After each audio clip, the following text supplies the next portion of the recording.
Welcome back नाजरीन, एक दफ़ा फिर आपको के2 क्लब में खुशामदीद कहते हैं। पाकिस्तानी टीम, ये है हमारा आज का टॉपिक। ब्रेक में जाने से पहले हमने एक क्वेश्चन पूछा था, लेकिन हमारी चौथी मेहमान जो हैं वो आ चुकी है इस वक्त, उनसे मिलते हैं। आपने अगर याद हो तो वर्ल्ड कप में हर रात को एक शो देखते थे आप, और वो शो होस्ट करती थी, बहुत अच्छी एक्सपर्ट हैं क्रिकेट की, फर्स्ट वुमेन कमेंटेटर भी हैं। बहुत फ़ख्र है हमें इस बात पे।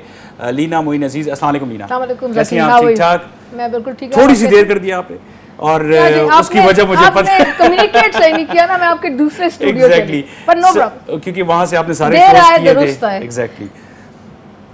कप्तान का क्या इशू है यार? कप्तान क्या मसला है? हमें मसला क्या है? मसला ये है कि बदकिस्मती से हमारे यहाँ कप्तान हमेशा आता, मतलब हादसे से बनता है कि एक सडनली कि जी आप कप्तान हैं, पता नहीं होता अगले को। जबकि दूसरी टीम्स में हमेशा जब भी टीम्स प्रिपेयर की जाती है तो एक कप्तान को लॉन्ग टर्म के लिए उसके साथ, कप्तान के साथ एक सेकंड कप्तान लगाया जाता है कि अगर ये ना हो तो ये दूसरा इस कैपेबल होगी कप्तानी कर सके। तो हमारे यहाँ अनफॉर्चुनेटली बदकिस्मती से किसी को भी नहीं पता, कप्तान को खुद ही पता होता कि मैं कप्तान हूँ। सुबह उसको बता दिया तू कप्तान है, तो इसलिए एक बंदे को पता ही नहीं है, या वो इस चीज़ के लिए ज़हनी तौर पे कभी तैयार नहीं है, और उसको एक किस्म की रिस्पॉन्सिबिलिटी दे दी जाती है, और फिर वो इस कैपेबल होता ही नहीं है कि वो चीज़ कर सके। उसमें हमारे यहाँ एक पॉलिसी है, कितने मैच खेला जी, इतने मैच खेला है, कितने अरसे से खेल रहा है, इतने अरसे से मैच टीम में है। ये नहीं देखते, क्राइटेरिया ये है कि कितने अरसे से खेला और कितने मैच खेला है। क्राइटेरिया होना चाहिए कि आया वो मेंटली तौर पे कितना स्ट्रांग है, आया वो प्रेशर ले सकता है कि नहीं ले सकता, आया वो कितना क्लेवर है, दूसरी टीम को, अपोजिशन को कितना किस तरह गिरा सकता है कि नहीं गिरा सकता। हमारे यहाँ मतलब उसका जो फार्मूला है वो एक्सपीरियंस और कितने मैचेस खेला है और कितने अरसे से और किस तरह ताल्लुकात है मैनेजमेंट के साथ, चीफ सेलेक्टर के साथ, ये सबसे इंपॉर्टेंट चीज़ है मेरा ख्याल। एग्जैक्टली।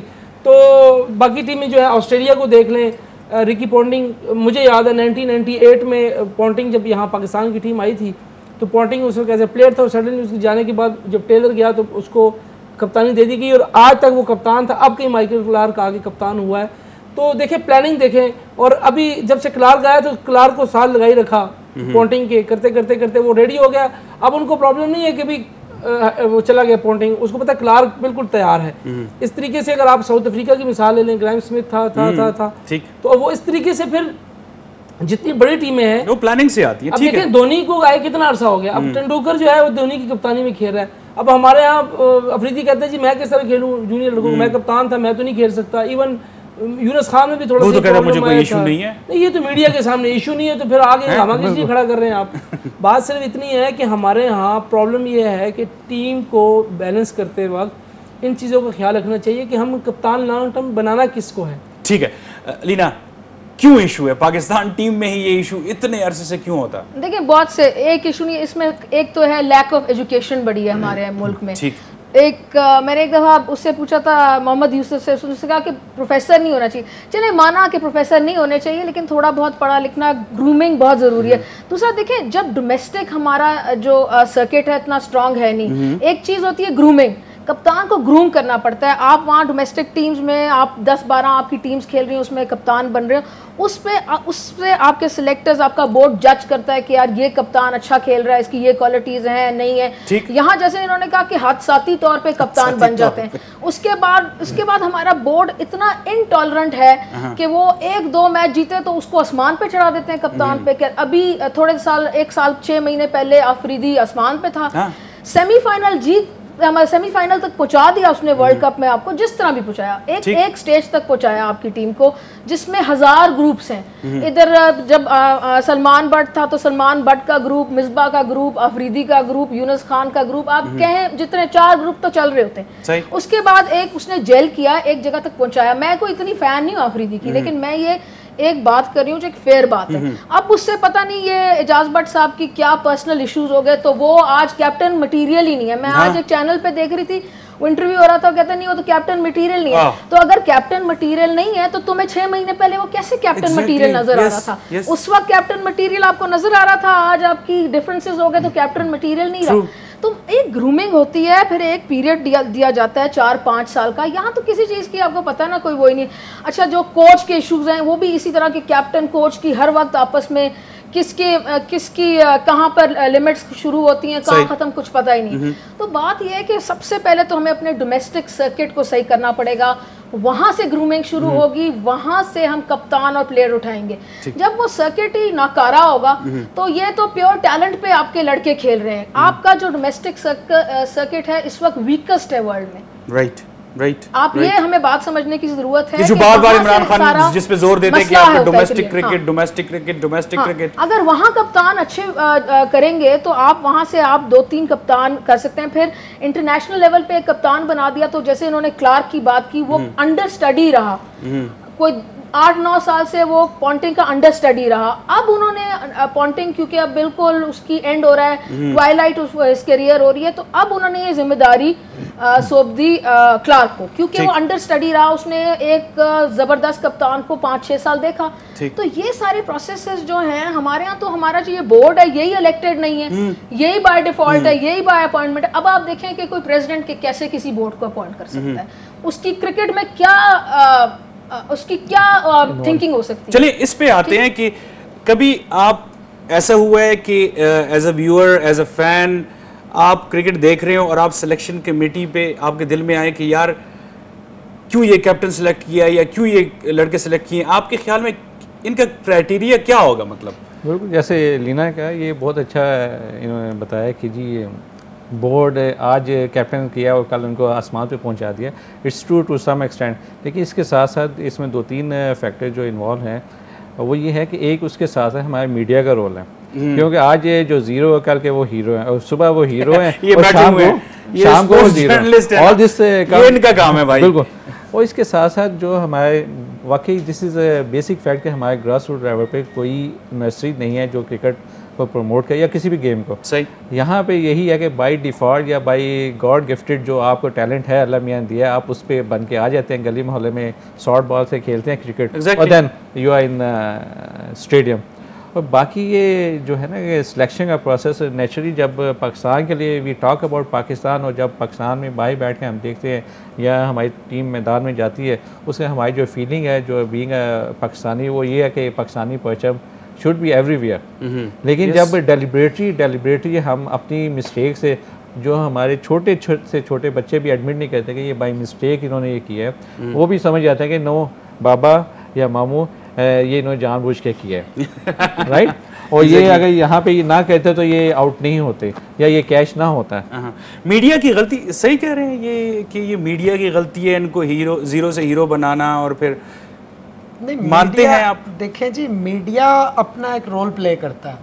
मीडिया सिलेक्टर नहीं है, मीडिया जज नहीं है, media plays a role of a liar. हमारा काम है कि चीज़ों को आवाम के सामने एज इट इज़ पेश कर देना, हम अपनी तरफ से तो कुछ नहीं करते। और फिर आजकल तो जैसे इन्होंने कहा है, बच्चे को इतनी इन्वॉल्वमेंट होती है, इतनी समझ होती है कि आप उसको समझा कुछ नहीं सकते, वो खुद देख रहा होता है, खुद इन्वॉल्व होता है। हमारे अपने बच्चे कहते हैं जी कि फलाना कप्तान क्यों नहीं है, इसको क्यों खिला रहे हैं, उसे क्यों। तो आप किसी को इस दौर में अगर आप कहें कि मीडिया किसी को गाइडलाइंस देगा या उसको लोग मीडिया की बातों को फॉलो करेंगे, तो ये मैं इससे इत्तेफाक नहीं करता। सिलेक्शन कमेटी पे आते हैं। सिलेक्शन तो होती नहीं है, आई एम वेरी सॉरी। ये सिलेक्शन कमेटी कहाँ है? टीम कहाँ से आती है? सिलेक्शन कमेटी टीम कहाँ से आती है? नो टीम तो घर से बैठ के भेज देते हैं ना चीफ साहब। सिलेक्शन कमेटी तो एक डमी है, सिलेक्शन कहाँ है? आप देखें ना, कामरान अकमल माना बटरफिंगर विकेट कीपर है, लेकिन वो विकेट कीपिंग के जो एरर्स हैं उसके वो बैटिंग से पूरे कर देता है। He is the only player in the team जो फ्रॉम नंबर 1 to नंबर 10 आप उसको यूटिलाइज कर सकते हैं। अभी आपने एक बंदा लाया सलमान, जो वेस्ट इंडीज की सीरीज में आपने उतारा है, 4 मैचों में उसका क्या स्कोर है, बल्कि 8-9 मैच टेस्टों और वनडेज और T20 के समेत कितना स्कोर किया उसने सारे इनिंग्स में? टोटल 10 है उसका टोटल स्कोर। तो देखे ना, बात यह है कि बेशक कामरान अकमल जो है वो गलतियां करता है, लेकिन ये भी पीसीबी का कसूर है। अगर पीसीबी एक बैकअप तैयार रखे, सरफराज अहमद जो है, मैं समझता हूं कि अगर कामरान अकमल के बाद इस वक्त मौजूदा हालात में अगर कोई विकेट कीपर होना चाहिए था तो वो सरफराज अहमद है। अभी देखें रिसेंटली जो अफगानिस्तान के साथ पाकिस्तान ने सीरीज खेली है, तीनों मैच पाकिस्तान, तीनों मैचों में आप देख लें सरफराज अहमद की कीपिंग भी एक्सीलेंट थी, उसका स्कोर भी देख लें 40 एंड 50। ठीक ठीक। तो देखें ना, आप जब कोई भी प्लेयर आप सिलेक्ट करते हैं, हमारे मुल्क की तो बदकिस्मती है, हमें तो पता ही नहीं होता कि एक बंदा सुबह टीम में आ जाता है, उसका बैकग्राउंड क्या है, कहाँ से आया है, क्या खेला है, डोमेस्टिक खेला है, कहाँ पे खेला है, वो ये किसी को कोई क्राइटेरिया क्या है सिलेक्शन का? देखिए जहाँ पे मौसम मेरी बात की, मैं थोड़ा सा यहाँ डिसएग्री करूँगा कि सिलेक्शन ये नहीं कि बिल्कुल भी नहीं है। अगर ऐसी होती तो शायद पाकिस्तान की क्रिकेट आज पता नहीं कहाँ से कहाँ पहुँची होती। सिलेक्शन है, बट अगर उसको आप बहुत ज़्यादा एक उस अंदाज में देखें कि बहुत ज़्यादा प्योर है, प्योर भी कह सकते हैं, ये जो ब्लेंडर्स होते हैं एक दो का प्लेयर के हो सकते हैं, 8-9 प्लेयर्स के ब्लेंडर कोई भी नहीं मार सकता। मीडिया इतना आज़ाद हो चुका है कि अगर प्लेयर किसी भी डोमेस्टिक में कोई 100 कर रहा है तो उसको कोई बाहर नहीं बिठा सकता। अगर वो एक मैच में 10 आउट कर रहा है तो उसको कोई बाहर नहीं बिठा सकता। वो अपनी अवेलेबल देखें, हमें किसी की उस पे शक नहीं होना चाहिए। अगर बट साहब की बात करते हैं, मैं कोई बोर्ड के फेवर में नहीं बोल रहा, लेकिन यहाँ मैं एक बात बताऊँ कि बट साहब को जब तक मैंने ऑब्जर्व किया, बट साहब करप्ट आदमी नहीं है। नंबर एक बात, वो एजाज भट्ट साहब आप कहते हैं कि करप्ट आदमी नहीं है, स्टेटमेंट आप दे रहे हैं? मैं दे रहा हूँ, बिल्कुल दे रहा हूँ। लेकिन उनसे जो ब्लेंडर्स हो रहे हैं, वो उनके साथ जो राइट हैंड लेफ्ट हैंड पे लोग बैठे हैं जो उनको मशवरे देते हैं कि जी इन कर लो, उसमें आगे प्रॉब्लम्स होती है। लीना ने बात की शायद अफरीदी की कि जी उसको उठाया और फिर गिरा। देखें जब आप कोड ऑफ कंडक्ट साइन करते हैं ना, मैं उस बात को इसे ला रहा हूँ ना कि थोड़ा सा, तो आप कप्तान हैं, आपके ऊपर एक जिम्मेदारी आती है कि जब आपने कोड ऑफ कंडक्ट साइन किया, उसके अंदर लिखा कि आप मीडिया को कोई या किसी को भी कोई स्टेटमेंट दिए बगैर, बिल्कुल सही, परमिशन से नहीं। अब आप आते हैं, आपने गंद खुद घोला है वेस्ट इंडीज़ में, आपने कोई परफॉर्मेंस टीम आपसे नहीं खिलाई जा सकी, खुदा मतलब वो जो खुदा वास्ते होगी या वो एक गॉड गिफ्टेड की टीम खेल गई और तीन एक मैच जीत गई, तो उसमें कोई कंट्रीब्यूशन शायद अफरीदी का मुझे उसमें नज़र नहीं आ रहा था। अवेलेबल उस वक्त वो कप्तान था, उस बेस्ट कम्बिनेशन के साथ वर्ल्ड कप में उनको लेके गए, और वर्ल्ड कप में मैं वहाँ मोहाली मौजूद था, सबसे बड़ा ब्लंडर ही शायद अफरीदी ने मारा था कि अगर वो वहाँ पर सही खेलता या माइंड यूज़ करता तो सेमीफाइनल में आराम से जीत सकते थे। तो वहाँ जहाँ तक यहाँ सेमीफाइनल तक लोग लाने की उसने कोशिश की, तो टीम इस काबिल थी कि वो फाइनल खेलती। मैंने टीम को बड़ा क्लोजली वॉच किया था और मैं टीम के साथ पूरे वर्ल्ड कप में बहुत अच्छी टीम थी मेरे ख्याल से, बिल्कुल बेस्ट, इससे अच्छी टीम 1992 के बाद अगर कोई टीम कॉम्बिनेशन